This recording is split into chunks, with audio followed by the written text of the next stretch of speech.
So I'm out at Farmington Gardens. I'm here with MJ, and you know, MJ, a lot of information in the last few years has been happening about raised beds. You know, Sure. we have all different types, ways to make them, and generally, I think people think I'm going to put my vegetables in this Right. raised bed, which is a great idea. Yeah.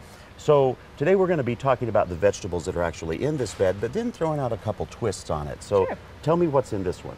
So what we've done in this bed, we've got broccoli, cauliflower, there's some lettuce and onions in there.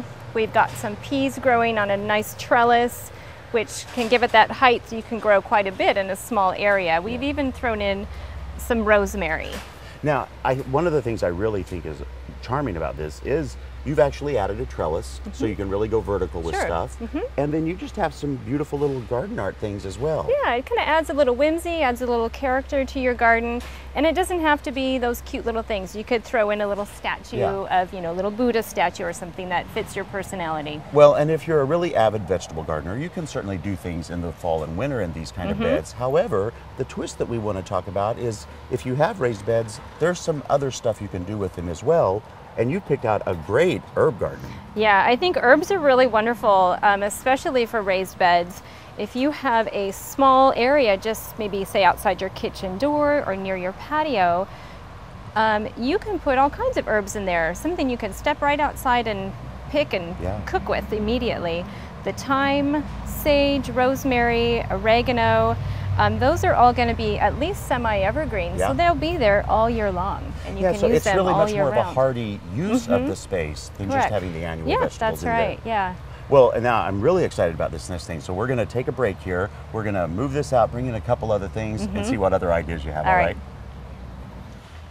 Okay, MJ. Now here you've got a couple of different carts of plants. Yeah. And I don't know why I didn't think of this. I'm sure I must have at some time, but raised beds that we've used for vegetables, and for whatever reason we're going to do something else in. What a great place for all types of other plants. You could put almost anything in a raised bed.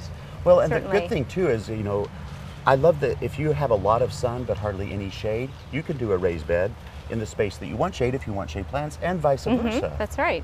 Yeah, and I think especially for the shade plants, if you have a large tree that's taking up, has big roots, and that ground under the tree is really compacted, you can put up a raised bed almost any size. It could be round, it could be square, and fill it with some nice fresh planting mix, and you've got yourself a good planting bed. Nice. And it's a lot easier than digging up under an old tree. It is, right. So and tell me about some of the things you picked out for this So shade what I've garden. got for the shade stuff is this beautiful heuchera. Has a really nice leaf on it.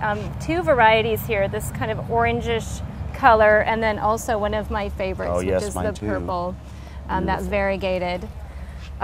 They'll shoot up these lovely little delicate flowers. A couple of different of the hardy fuchsias, which are super great, especially in a shade garden. Hummingbirds will love it.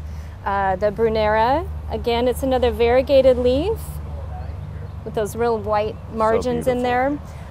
And the hellebores, which are evergreens. So you have those all year. We've got a few faded blossoms here, but it's still there. It'll be there all year.